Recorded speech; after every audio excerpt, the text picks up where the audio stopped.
हरिया कई सालों से गांव के ही एक ढाबे में बिरयानी बनाने का काम किया करता था। ढाबे के मालिक रणजीत बहुत अच्छे आदमी थे। वो हरिया को अच्छी खासी पेमेंट भी दिया करते थे। हरिया के जीवन में सब कुछ ठीक चल रहा था। हरिया के घर में उसकी पत्नी निधि और बेटी चिंकी और साथ में एक बूढ़ी माँ भी रहती थी। हरिया रोज की तरह आज भी अपने ढाबे पर बिरयानी बना रहा था। तभी ढाबे के मालिक हरिया के पास आते हैं और कहते हैं, हरिया कितनी बिरयानी बची है अभी? मालिक, बिरयानी लगभग खत्म हो चुकी है, बस थोड़ी सी ही बची है। अच्छा, तो तुम ऐसा काम करो कि एक हांडी बिरयानी बना लो, बाहर ग्राहक काफी ज्यादा हैं। जी मालिक, जैसा आप कहें। अब हरिया और बिरयानी बना देता है। देखते ही देखते शाम हो जाती है। हरिया, शाम हो चुकी है, अब ढाबा बंद करने का समय हो रहा है। ये बताओ, हांडी में और कितनी बिरयानी बची है? मालिक, बस थोड़ी सी ही बची हुई है। अगर आप कहें तो थोड़ी देर और ढाबे को खोल लेते हैं, क्या पता ये बिरयानी भी बिक जाए। नहीं नहीं हरिया, एक काम करो, इस बिरयानी को पैक करके तुम अपने घर ले जाओ। जी मालिक।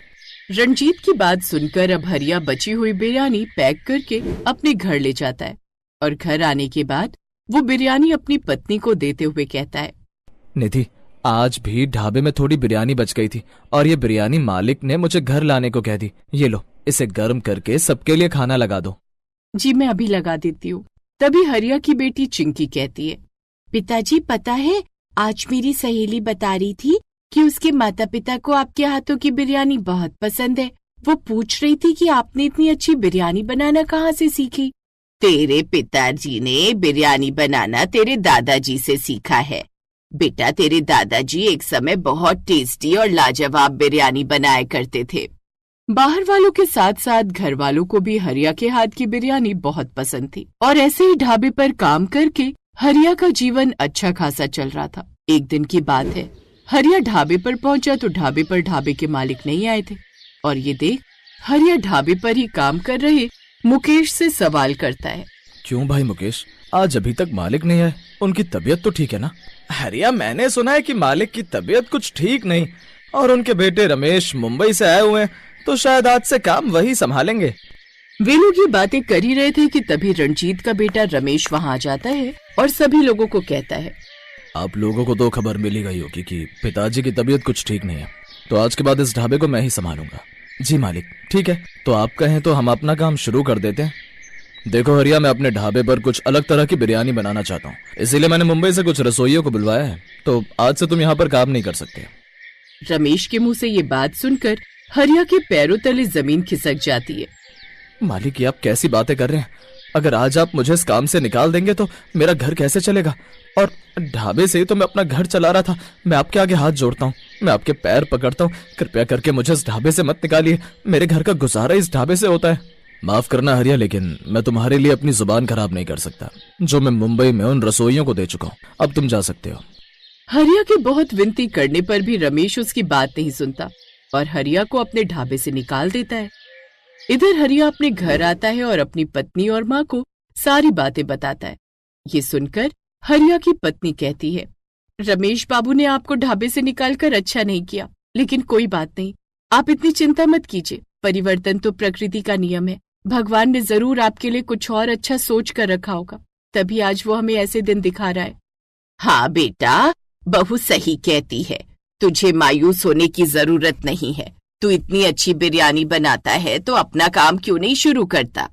हाँ पिताजी, दादी बिल्कुल ठीक कहती है। आप खुद के लिए बिरयानी बनाकर बेचिए। मुझे पूरा विश्वास है कि आपकी बिरयानी बहुत अच्छी बिकेगी। वैसे भी लोगों को आपके हाथों की बिरयानी बहुत पसंद है। अपने परिवार के हौसला देने पर हरिया खुद की बिरयानी बनाकर बेचने का फैसला करता है। अगले दिन हरिया किराए पर एक ठेला लेता है। गांव में ही एक बड़े से पेड़ के नीचे बिरयानी का ठेला लगा लेता है। हरिया भैया, तुम्हारे हाथ की बिरयानी सच में बहुत लाजवाब है। पता नहीं रमेश ने तुम्हें काम से क्यों निकाल दिया। भैया, हमारी जिंदगी में जो होता है अच्छे के लिए होता है। भगवान ने चाहा तो मेरा ये ठेला बहुत अच्छा चल जाएगा और मुझे किसी के ढाबे पर काम करने की जरूरत ही नहीं पड़ेगी। हरिया की बात सुनकर शिव मुस्कुराता है और बिरयानी खाकर वहाँ से चला जाता है। हरिया केवल एक ही तरह की बिरयानी बेच रहा था। हरिया के पास कुछ ग्राहक आए और उन्होंने हरिया की चिकन बिरयानी खाई, लेकिन कुछ ने अलग अलग तरह की बिरयानी मांगी और चले गए। समय यूं ही गुजरता है, लेकिन गुजरते समय के साथ शुरुआती दौर में हरिया की बिक्री तो अच्छी होती, लेकिन धीरे धीरे हरिया की कमाई मंदी हो जाती है। ऐसे ही शाम को शंभू नाम का एक आदमी आता है और वो हरिया से पूछता है, हरिया भैया जरा मुझे मटन बिरयानी तो लगाना, बहुत दिन हो गए मटन बिरयानी खाए हुए। अब जब से रमेश भैया की दुकान पर आए हैं तब से तो उन्होंने बिरयानी के दाम 7वें आसमान पर पहुंचा दिए।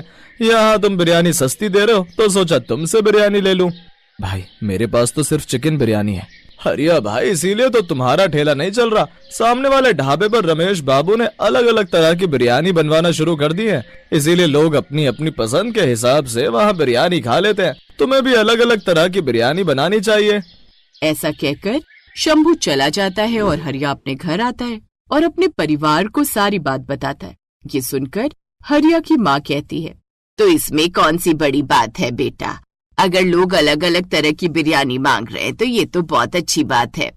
मतलब मैं कुछ समझा नहीं माँ। इसका मतलब है कि तुम्हारी अलग अलग तरह की बिरयानी बिकने वाली है।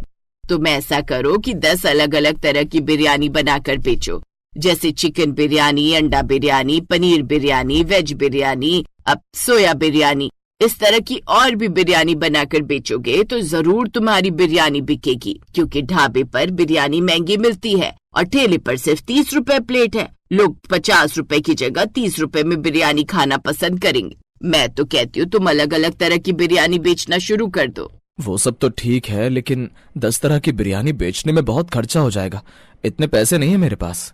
तो इतनी चिंता क्यों करता है? अरे मेरे गले में जो सोने की चेन है वो तू ले जा और बेच दे। उसके बाद जो मुनाफा होगा, ऐसी चेन तो मुझे तू 10 लाख कर दे देना।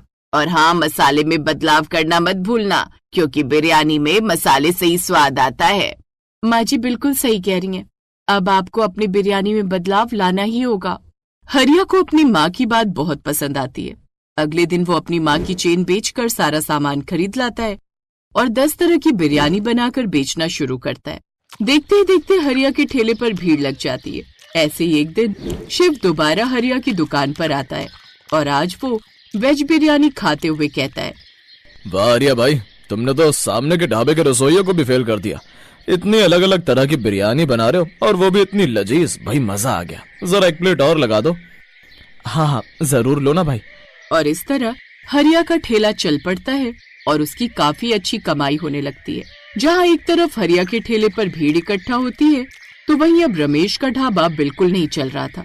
और जब रमेश को हरिया की 10 तरह की बिरयानी बनाने का पता चला, तो वो हरिया को अपने पास बुलाकर कहते हैं, हरिया, मैंने सुना है कि तुम्हारी बिरयानी ग्राहकों को बहुत पसंद आ रही है, इसीलिए वो मेरे ढाबे पर नहीं आ रहे हैं। तो तुम मेरे ढाबे पर फिर से काम कर लो। इस बार मैं तुम्हें पहले के मुताबिक 2 गुनी तनख्वाह दूंगा। माफ कीजिएगा मालिक, लेकिन अब मैं अपना काम शुरू कर चुका हूँ और अब मैं अपना ही काम करूंगा। हरिया की बात सुनकर रमेश सोच में पड़ जाता है और थोड़ी देर सोचने के बाद वो हरिया से कहता है, अच्छा तो ठीक है हरिया, तुम अपना ही काम करो। अरे मेरा क्या है, मैं तो इस गांव से बाहर जाकर भी अपना रेस्टोरेंट खोलकर उसे अच्छा चला सकता हूँ, पर मेरा गांव में ना तो काम चल रहा है और ना ही मन लगता है। इसीलिए तुम मुझसे मेरा ये ढाबा खरीद लो। इसी बहाने तुम्हें बिरयानी बेचने की अच्छी खासी जगह भी मिल जाएगी और मेरा ढाबा कभी खाली नहीं होगा। और रही बात पैसों की, तो थोड़े बहुत पैसे तुम मुझे अभी दे दो और थोड़े पैसे हर महीने किश्तों में देते रहना। ऐसा कहकर रमेश अपना ढाबा हरिया को बेचकर चले जाते हैं। अब हरिया अपने ढाबे पर 10 तरह की बिरयानी बनाकर बेचता है। इस तरह उसका जीवन सुखमय हो जाता है।